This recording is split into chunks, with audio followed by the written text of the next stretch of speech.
Ne2. 13. The well-known characteristics of a serpent are referred to in various texts. Its gliding motion. Job 26. 13. Its bite and its hiding place in stone walls. EC 10. 8, 11. Am 5. 19. Also its being cautious. GE 3. 1. This latter characteristic was used by Jesus as an example in admonishing his disciples as to their conduct when among wolfish opposers. Mount 10. 16. Such caution is referred to by an eminent British zoologist, H. W. Parker, in his book Snakes. A Natural History 1977, p. 49. Even when the last line of defense has been reached, the counterattack in its initial stages may be more simulated than real. Frequent lunges are made with apparent ferocity, but they fall short of the objective, and sometimes the mouth is not even opened. It is also not unusual at this stage for the snake to uncoil itself stealthily to be ready for a speedy withdrawal and flight if the enemy recoils. But when an all-out attack finally develops, it follows the pattern usually employed in securing prey, though with increased ferocity. Species that would normally bite and then release their victim, or merely hold it, bite repeatedly or worry their molester. Figurative use. The serpent is used figuratively in many texts. The lies of the wicked are likened to its venom. PS 58. 3, 4. The sharp tongue of evil schemers to that of the serpent. PS 140. 3. And wine in excess is said to bite as serpents do. PR 23. 32. The freedom from violence and hurt amid Jehovah's restored people is illustrated by the serpent's food being dust. Issa 65. 25. The symbolic figure of the serpent, or snake, is also used in God's pronouncements of judgment upon certain nations, such as Philistia or Issa 14. 29 and unfaithful Judah 8. 17, as well as Egypt, whose voice is likened to that of a serpent, doubtless referring either to a hissing retreat in defeat or to the lowness of her national voice, because of the disaster she suffers. Jah 46. 22. This latter reference was probably also an expression designed to expose as futile the practice of the Egyptian pharaohs of wearing the uraeus, a representation of the sacred snake on the front of their headdress, as a sign of protection by the serpent goddess Hatchet. At Micah 7. 17. All the nations opposing God's people are foretold to be obliged to lick up dust like the serpents. See also Psalm 9. 3. At Jeremiah 51. 34. The inhabitress of Zion likens King Nebuchadnezzar to a big snake that has swallowed her down. Satan the devil. O textoi acute miritra longo, 70 weeks 899 2207 to 1977 BCE and had a number of children, becoming father to Nahor at the age of 30. GE 11. 10, 20-23. 1 CH 1. 24-27. Lu 3. 35. Service. See compulsory service. Sacred service. Seth appointed. Put. Set. The son of Adam and Eve, born when Adam was 130 years old. Eve named him Seth because, as she said, God has appointed another seed in place of Abel, because Cain killed him. Seth may not have been the third child of Adam and Eve. According to Genesis 5. 4. Adam had sons and daughters, some of whom may have been born before Seth. Seth is worthy of note because Noah, and through him the present-day race of mankind, descended from him, not from the murderous Cain. At the age of 105 years Seth became father to Enosh.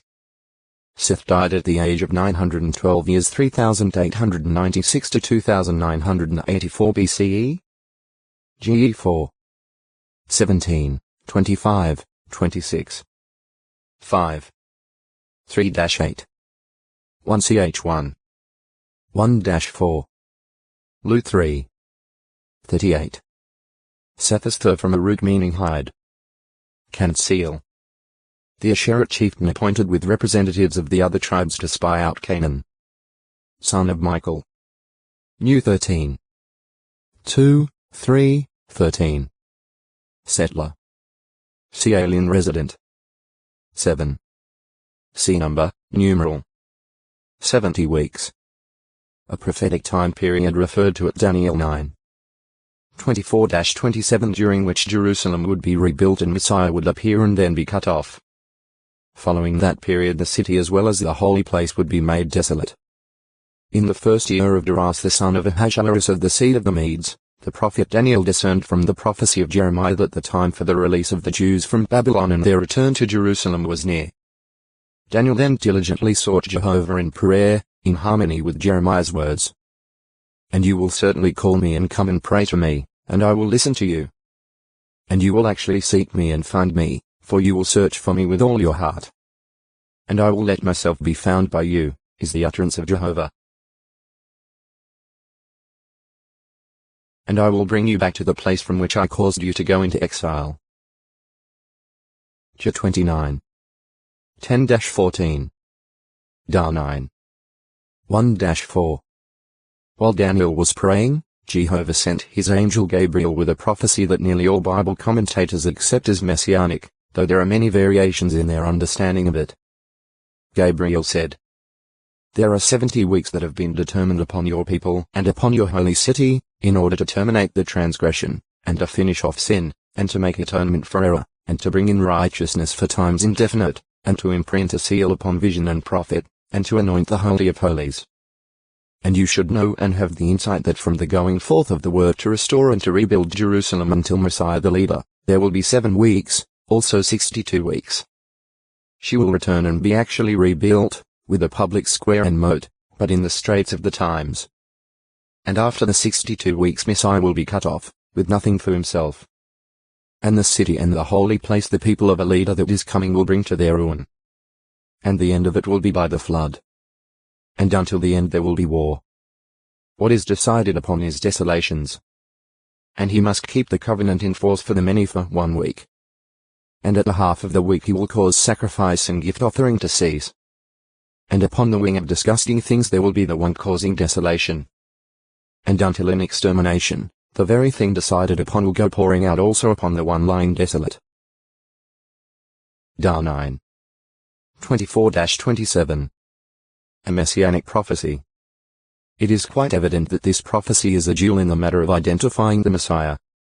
It is of the utmost importance to determine the time of the beginning of the 70 weeks, as well as their length. If these were literal weeks of 7 days each, either the prophecy failed to be fulfilled, which is an impossibility as a 55. 10, 11. Hope 6. 18. Or else the Messiah came more than 24 centuries ago, in the days of the Persian Empire, and o textoi acute miritra longo, 70 weeks 900 of Nisan, to rebuild the wall and the city of Jerusalem. Ne 2. 1, 5, 7, 8. In his calculations as to the reign of Artaxerxes, Nehemiah apparently used a calendar year that began with the month Tishri September-October, as does the Jews' present civil calendar, and ended with the month Elul August-September as the 12th month. Whether it was his own reckoning or the manner of reckoning employed for certain purposes in Persia is not known. Some may object to the above statement and may point to Nehemiah 7:73, where Nehemiah speaks of Israel as being gathered in their cities in the 7th month. The monthly order here being based on a Nisan to Nisan year. But Nehemiah was here copying from the book of genealogical enrollment of those who came up at the first with Zerubbabel, in 537 BCE and E7. 5. Again, Nehemiah describes the celebration of the Festival of Booths in his time as taking place in the 7th month. Ne 8. 9, 13-18. This was only fitting, because the account says that they found what Jehovah commanded written in the law, and in that law, at Leviticus 23. 39-43, it says that the Festival of Booths was to be in the 7th month, that is, of the sacred calendar, running from Nisan to Nisan. However, as evidence indicating that Nehemiah may have used a fall-to-fall year in referring to certain events, we can compare Nehemiah 1:3 with 2:1-8. In the first passage he tells of receiving the bad news about Jerusalem's condition, in Chislev 3rd month in the civil calendar and 9th in the sacred calendar in Artaxerxes' 20th year. In the second, he presents his request to the king that he be permitted to go and rebuild Jerusalem, and he is granted permission in the month Nisan 7th in the civil calendar and 1st in the sacred, but still in the 20th year of Artaxerxes. so Nehemiah was obviously not counting the years of Artaxerxes' reign on a Nisan-to-Nisan basis. To establish the time for the 20th year of Artaxerxes, we go back to the end of the reign of his father and predecessor Xerxes, who died in the latter part of 475 BCE. Artaxerxes' accession year thus began in 475 BCE, and his first regnal year would be counted from 474 BCE, as other historical evidence indicates. The 20th year of Artaxerxes' rule would accordingly be 455 BCE. See Persia, Persians, the reigns of Xerxes and of Artaxerxes. The going forth of the word. The prophecy says there would be 69 weeks of years from the going forth of the word to restore and to rebuild Jerusalem until Messiah the leader. Dar 9. 25 Secular history, along with the Bible, gives evidence that Jesus came to John and was baptized, thereby becoming the Anointed One, Messiah the leader, in the early autumn of the year 29 CE. Jesus Christ's time of birth, length of ministry. Calculating back from this vantage point in history, we can determine that the 69 weeks of years began in 455 BCE. In that year the significant going forth of the word to restore and to rebuild Jerusalem took place. In Nisan, March, April of the 20th year of Artaxerxes' rule 455 BCE, Nehemiah petitioned the king. If your servant seems good before you, send me to Judah, to the city of the burial places of my forefathers, that I may rebuild it. Ne 2. 1:5 The king granted permission, and Nehemiah made the long journey from Shushan to Jerusalem. On about the 4th of July August, after making a night inspection of the walls, Nehemiah gave the command to the Jews. Come and let us rebuild the wall of Jerusalem, that we may no longer continue to be a reproach. Ne 2. 11-18 Thus, the going forth of the word to rebuild Jerusalem, as authorized by Artaxerxes, was put into effect by Nehemiah, and Jerusalem